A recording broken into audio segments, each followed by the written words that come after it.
Hello friends, welcome back to my YouTube channel Sharma ji updated.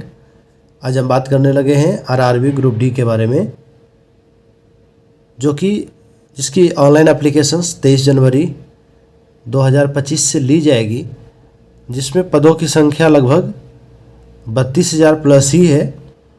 32,000 plus है। पिछले video में मैंने बताया था कि this vacancy is subjected to increase, बढ़ने की आशंका है। और अभी जब डिटेल नोटिफिकेशन रेलवे के द्वारा जारी की जाएगी तो हम लोग उसमें देख लेंगे कि एग्जैक्ट वैकेंसी कितनी है, किस जोन में कितनी है। जोन वाइज हम लोग उसकी डिटेल वैकेंसी देख लेंगे। हम लोग शॉर्ट नोटिस देखे थे। शॉर्ट नोटिस में लगभग 32,000 प्लस पदों की संख्या बताई गई थी। आरआरबी रेलवे ग्रुप डी यानी रेलवे की लेवल 1 पदों के लिए अच्छा, अभी रेलवे कोई भी नोटिफिकेशन में ग्रुप डी वर्ड का जिक्र नहीं करता है, यानी ग्रुप डी शब्द की संकल्पना को समाप्त कर दिया गया है। अब लेवल 1 ही बोलेंगे। लेवल 1 पद यानी ग्रुप डी की बहुत सी पदों को मर्ज करके एक कैडर बना दिया गया और उसको बोला गया MTS। आप है मल्टीटास्किंग स्टाफ। बहुत से पदों को मिलाकर के एक कैडर बना दिया गया है और उसको MTS हम लोग मल्टीटास्किंग स्टाफ बोलेंगे। तो हम लोग कहीं भी रेलवे के नोटिफिकेशन में ग्रुप डी वर्ड का जिक्र नहीं पाएंगे, लेकिन पॉपुलैरिटी के चलते हम लोग ग्रुप डी बोल दे रहे हैं। पिछले वीडियो में मैंने इसकी वीडियो की लिंक मैं डिस्क्रिप्शन में डाल दूँगा, उसमें इसकी सैलरी स्ट्रक्चर के बारे में। और आप लोग जो बच्चे तैयारी कर रहे हैं ग्रुप डी की, वो बहुत लकी है कि 8th पे कमीशन 8वां वेतन आयोग से पहले इसकी वैकेंसी आई है। अगर आप ज्वाइन करते हैं तो 2026 में आने वाली 8वां वेतन आयोग का लाभ आपको मिलेगा और सैलरी हाइक का फ़ायदा आपको मिल पाएगा। तो आज हम लोग ग्रुप डी की सिलेबस में पहला चीज़ मैथ, जो कि 25 नंबर का है, 25 नंबर का पूछा जाएगा। इसकी हम लोग डिटेल्स एक्सप्लेनेशन करेंगे, एनालिसिस करेंगे कि कौन कौन से टॉपिक में कितने नंबर का क्वेश्चन आता है। तो हम लोग 1 to 1 देख लेंगे कि पहले सिलेबस क्या है, मैथ में क्या क्या सिलेबस है। यहाँ से हम लोग देख लेंगे संख्या प्रणाली, नंबर सिस्टम, बोर्ड मास, दशमलव, भिन्न, LCM, SCF, रेशियो, परसेंटेज, क्षेत्र मिति, time and work, distance time, साधारण और चक्रवृद्धि ब्याज, लाभ हानि, बीजगणित, ज्यामिति, वर्गमूल, आयु गणना, पानी टंकी, कैलेंडर घड़ी, ये सारी टॉपिक्स है। इसमें घबराने की बात नहीं है। हम लोग टॉपिक वाइज इसका वेटेज देख लेंगे कि कौन कौन सा टॉपिक में। संख्या प्रणाली में लगभग 1 से 2 नंबर का ही पूछा जाता है।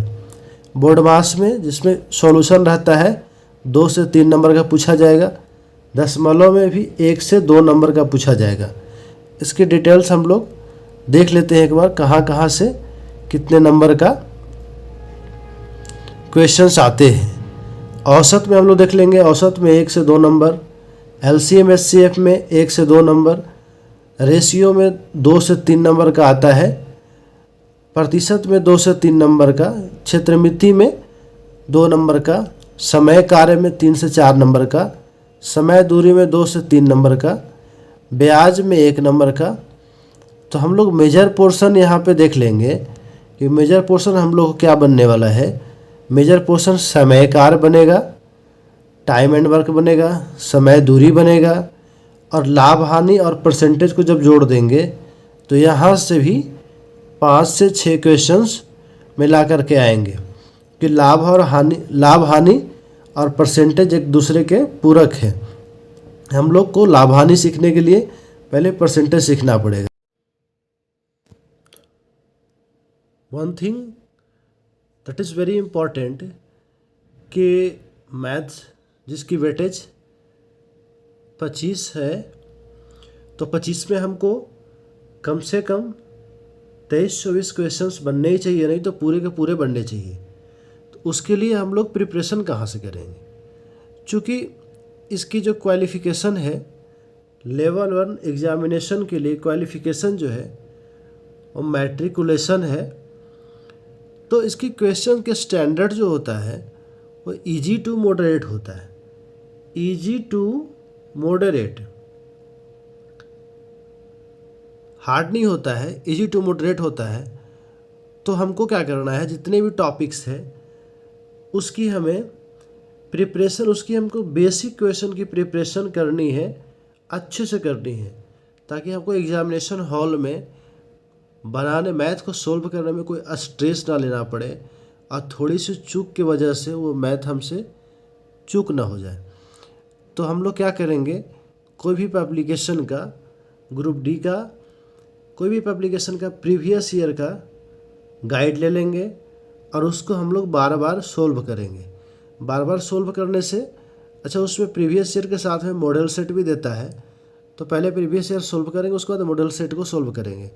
तो बार बार हमको सोल्व करने से ये होगा कि छोटी छोटी चीज़ें हमको ध्यान में रहेगी, सिंप्लीफिकेशन अच्छे से आ जाएगा और फार्मूला एप्लीकेशन में कोई प्रॉब्लम नहीं होगी।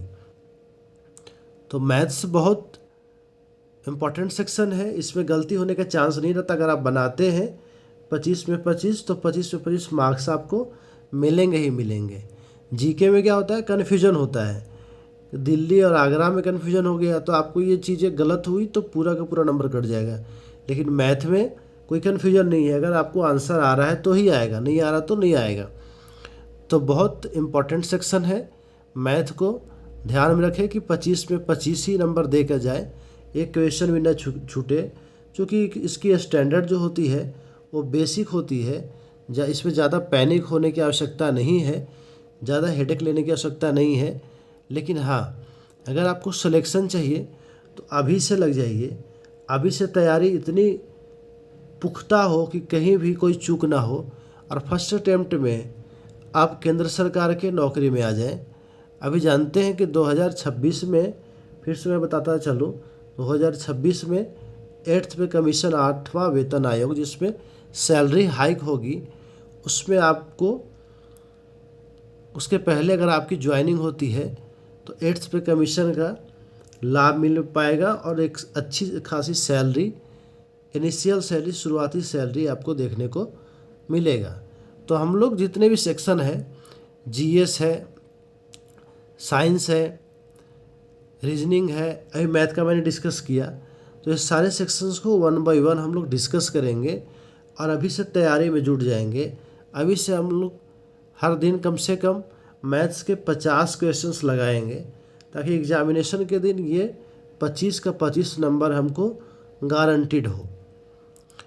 तो एक एक चीज़ को आप स्क्रीनशॉट कर लें कि इसका क्या क्या वेटेज है, कितना कितना नंबर कौन कौन से सेक्शन से आते हैं।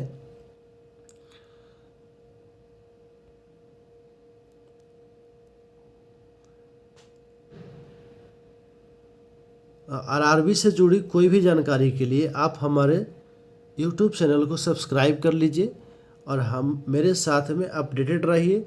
एक एक न्यूज़ आपको दी जाएगी और एक एक फैक्ट न्यूज़ दी जाएगी, इसमें कोई बरगलाने वाली बात नहीं है। अभी इतनी र्यूमर फैल गई यूट्यूब चैनल पे कि पोस्ट को 1 लाख बता दिया गया है, कोई 2 लाख बता रहा है, कोई 50,000 बता रहा है। ऐसा नहीं है, शॉर्ट नोटिफिकेशन में 32,000 कहा गया है। अब डिटेल्ड नोटिफिकेशन आ जाएगा, 10 दिन के बाद आ जाएगा डिटेल नोटिफिकेशन, उसमें हम लोग देख लेंगे। अब क्वालिफ़िकेशन के लिए आप निश्चिंत रहें, आईटीआई का जिक्र कहीं नहीं किया गया है। अभी हम लोग को डिटेल नोटिफिकेशन आएगा तो उसमें हम लोग क्वालिफ़िकेशन का भी देख लेंगे, तो उसके पहले कोई टेंशन नहीं लेने वाली बात है। पिछले बार भी ऐसे हुआ था कि आईटीआई वालों का ही है, लेकिन ऐसा कुछ नहीं है। उसके लिए मैनुअल में चेंज होता है, रेलवे मैनुअल में चेंज होता है, यूँ ही नहीं है। तो अभी ऐसी कोई न्यूज़ निकल के आ नहीं रही है। आप लोग अपनी तैयारी को बूस्टअप रखिए, तैयारी में कमी नहीं होने दीजिए। कम से कम डेली 50 मैथ्स का क्वेश्चन लगाएं और अपनी तैयारी को अपनी और स्ट्रॉन्ग करें और एक वैकेंसी अपने नाम करें। तो आरआरबी से जुड़ी कोई भी जानकारी के लिए आप हमारे साथ अपडेटेड रहें। तो लेते हैं विदा, आपसे मिलते हैं अगले वीडियो में, तब तक के लिए